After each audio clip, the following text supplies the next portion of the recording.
वैसे साहब, how important is this decision और ये कितना सिग्निफिकेंट है, क्यों ज़रूरी था, इसके इम्पैक्ट्स क्या होंगे? ज़रा नाज़रीन की समझ के लिए अगर आप सादा अल्फाज में बयान कर दें, फिर मैं अपने मेहमानों की जानिब जाता हूँ। जी, बिस्मिल्लाहिर्रहमानिर्रहीम। सबसे पहले तो मैं समझता हूँ कि इंतहाई खुशाइंद फैसला है कैबिनेट का, प्राइम मिनिस्टर साहब का और सदर पाकिस्तान का कि जिन्होंने general Asim Munir field marshal Asim Munir अल्हम्दुलिल्लाह उनको प्रमोशन जो उनकी की है वो सही मानों में एक इतराफ़ है, एक एक्नॉलेजमेंट है।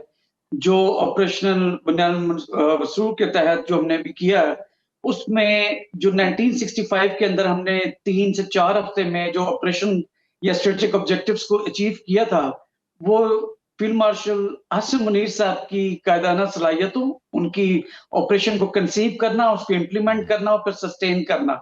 उनकी कायदाना सलाहियतों ने जिस तरह से उसको ऑपरेशन किया, वो तमाम स्ट्रेटेजिक ऑब्जेक्टिव अचीव की जो कि पॉलिटिकल गवर्नमेंट को उसका ज़रूरी थे। तो लिहाज़ा ये बड़ा खुशाइन चीज़ है। अब इसका ज़रूरी इसलिए था कि आपने जो जश्न फ़तह मनाए या जश्न अमन जिसको प्राइम मिनिस्टर साहब कहते हैं, वो मनाया जो है वो इसकी इंडिकेटर है कि हमने अपने लोगों को कि जिन्होंने कायदाना सलाहियतों की वजह से पाकिस्तान के वक़ार को, पाकिस्तान की मिलिट्री के वक़ार को, उसकी ऑपरेशनल प्रिपेयर्डनेस को उसकी रेज़िलियंस को जो एक्नॉलेज करना जो है उसके तहत इंतहाई अहम ज़रूरी था। क्योंकि पाकिस्तान अफ़वाज का जो मोरल है इससे वो एक्सपोनेंशियली इंक्रीज़ हुआ होगा। मज़ीद ये कि जो आप मिलिट्री डिप्लोमेसी जो करते हैं जिसमें कि फील्ड मार्शल आसिम मुनीर साहब ने अपने 3 साल टेन्योर के अंदर अब तक जो टेन्योर उनका है उसमें बड़ा कलीदी किरदार इख्तियार जो है वो किरदार अदा किया जो कि पॉलिटिकल गवर्नमेंट के साथ-साथ मिल के वो मुख्तलिफ ममालिक में जाया करते रहे। अब फील्ड मार्शल का रैंक जो है 5 स्टार रैंक, तो 5 स्टार रैंक जब जाएँगे तो वो पोज़ीशन ऑफ स्ट्रेंथ से पोज़ीशन ऑफ लाइक चलिए, एक देखिए, हमने काइनेटिकली, स्ट्रेटेजिकली जो ये पहला राउंड हुआ, उसमें तो ज़ाहिर बात है दुश्मन को धूल चटाई, अपना इम्पैक्ट किया।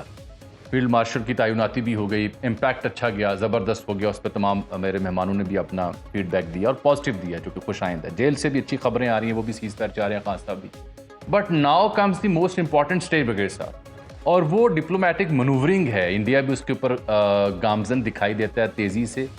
हमने चाइना गए हुए हैं, सागडार साहब एक वफ्द भी बना रखा है, but don't you think so कि हम उन ब्लॉक्स की जानिब रुख करें जो हमारे पुराने दोस्त थे, कदरे खामोश हैं, या अभी भी जिनके साथ इंगेजमेंट प्रॉपर नहीं हो सकती, चाहे चाइना ब्लॉक हो, मिडल ईस्ट ब्लॉक हो, या फार ईस्ट एशिया हो, या साउथ एशिया हो। आप अफगानिस्तान की मिसाल देख लें, उनसे कैसे इंडियन गवर्नमेंट इंगेज कर रही है और रेफ्यूजीज़ के मामले पे क्या इंसेंटिव दे के क्या पैगाम देना चाह रही है। Your comments.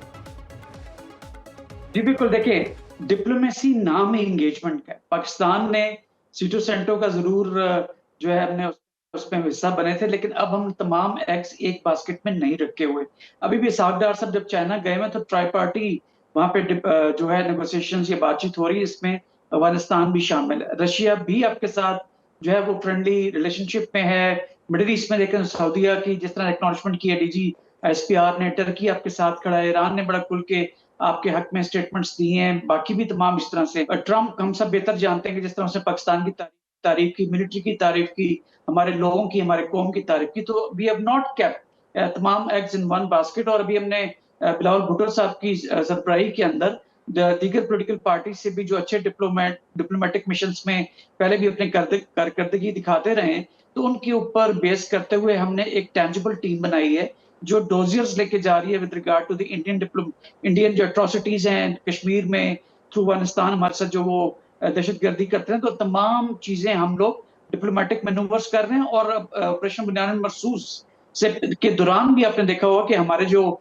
दीगर मुख्तलिफ कैपिटल्स में हमारे मिशंस थे, वो अपना काम कर रहे थे और मैं डिप्लोमेटिकली भी फ़तह हासिल की। जैसे कि आपके चैनल्स जो हैं वो कितनी ज़िम्मेदारी के साथ रिपोर्टिंग कर रहे थे। इस तरह डिप्लोमेटिक कोर काम कर रही थी, एयर फोर्स, नेवी और आर्मी भी अपना-अपना काम कर रही थी। अभी ऑन द कॉन्ट्रेरी अगर आप ईस्टर्न बॉर्डर के उस तरफ देखें तो अब जब उन्होंने एक इसी तरह की टीम बना के जो एक ओपिनियन बिल्ड करने की कोशिश की है इंटरनेशनली, तो उसमें इवन कांग्रेस के जो दिए गए नाम थे, वो बीजेपी ने एक्सेप्ट नहीं किया। पॉलिटिकल पार्टीज़ जो अपोज़िशन में है बीजेपी की, उनके लोगों को उसमें शामिल नहीं किया गया। तो आपस में इख्तिलाफ़ात ऑलरेडी सामने आ चुके हैं। जो मिलिट्री डिप्लोमेसी के हिसाब से भी जो लोगों को शामिल करना था, वो भी बहुत ज़्यादा विलिंग नहीं है और जिनके नाम बीजेपी ने दिए थे, वो भी उससे जो है कतराते हुए नज़र आते हैं और डिफरेंट सोशल मीडिया चैनल्स के ऊपर भी और मेन मीडिया स्ट्रीम जो इंडिया का है, उसके अंदर भी वो कतराते हुए नज़र आते हैं और जॉइन करने के लिए रेडी नहीं है। Because they do not have any tangible support और प्रूफ और आर्गुमेंट कि वो अपनी कौम की या अपनी गवर्नमेंट की सपोर्ट कर सकें। लेकिन on the contrary Pakistani side के ऊपर हम बहुत तैयारी के साथ जा रहे हैं, हार्डकोर डिप्लोमेसी हमारी जारी है। उसमें जैसे आपने कहा, ठीक। फैसल साहब भी कह रहे थे, कायरा साहब ने भी कहा कि हमारी जो दीगर पॉलिटिकल पार्टीज हैं जो कि अपोजिशन का रोल अदा करती हैं, तो ठीक है, इस ऑपरेशन के दौरान आपने देखे उन्होंने इंतहाई मेच्योरिटी का जो है सबूत दिया। फजल रहमान साहब को देखें, पीटीआई को डेफिनेटली। देखें, कोई और अगर अपोजिशन में तो उनके कोई इंटरेस्ट है तो बलाए ताक रखा, फौज के साथ खड़े हुए। पूरी दुनिया ने इस चीज को देखा कि जब सब जलाली परचम के नीचे वेरी ये ट्रू। कौम मुत्तहिद हो जाती है, तमाम अपने पॉलिटिकल इंटरेस्ट को रखती है बलाए ताक, और जब और इसकी जरूरत भी है ब्रिगेड साहब, इसकी थ्रेट जरूरत इवॉल्व भी है होती आगे है, बढ़ने के लिए, इस इत्तेहाद की, इस यकजहती की पहले से कहीं ज्यादा जरूरत है। ब्रिगेड साहब, सियासी मामला पे तो बात हो रही है मेरे दीगर मेहमानों से, जो डिप्लोमेटिक मनूवरिंग की बात थी उस पर भी आपका कमेंट्स आए, बट अब जो पॉसिबल इंडियन मूव्स हो सकती हैं, चाहे वो हमेशा की तरह प्रॉक्सीज को एक्टिवेट करना हो, वेस्टर्न बॉर्डर्स को इंगेज करना हो, या पाकिस्तानी हमसायों की जानिब रुख करना हो, उसमें हमारी एंटिसिपेशंस क्या हैं और उसको कैसे डील किया जाए?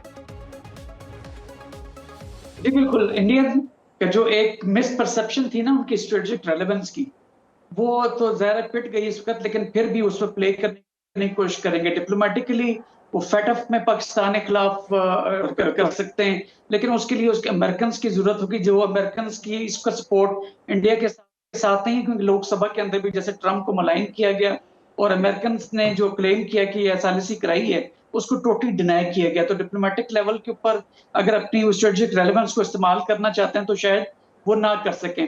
इसी तरह आईएमएफ पे प्रेशर डालने की कोशिश की, तो हमने देखा कि आईएमएफ वालों ने पाकिस्तान को ट्रांश भी रिलीज की और उसके साथ-साथ फर्दर नेगोशिएशंस भी जारी हैं।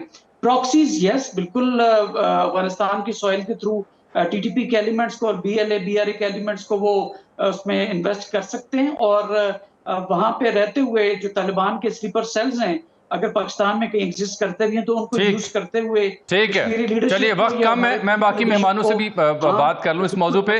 मेरे साथ हैं सर शिजरा साहिबा। ये शिजरा साहिबा, जहां आप भी अपनी अच्छी इंटेंट का इजहार कर रही हैं, यकजहती की फरोग पे जोर दे रही हैं, वहां क्या ये भी मुनासिब ना हो कि एक ऑल पार्टीज बुला ली जाए और उसमें तमाम सियासी जमातें बशमूल पीटीआई बैठी हो? इंडिया में तो ऐसा हुआ। देखिए, पहले जब ऑल पार्टीज की एक बात चली थी तो ये शर्त रखी गई कि इमरान खान को रिलीज किया जाए। उसके बाद जब ब्रीफिंग हुई पार्लियामेंट के अंदर तो तभी भी पीटीआई ने उसमें नहीं हिस्सा लिया। तो बात ये है कि ये सारी चीजें चल रही हैं, ये एग्जाम्पल्स हमारे पास हैं और एक एतमाद का थोड़ा बुरहान अनफॉर्चुनेटली है। मैं समझती हूँ कि सबसे बेहतर इस वक्त जो स्टेप होना चाहिए, और जो फैसल साहब ने कहा कि 10 महीने 9 मई को खत्म कर दिया, ऐसा नहीं है। 9 मई अपनी जगह मौजूद है और I think the best step would be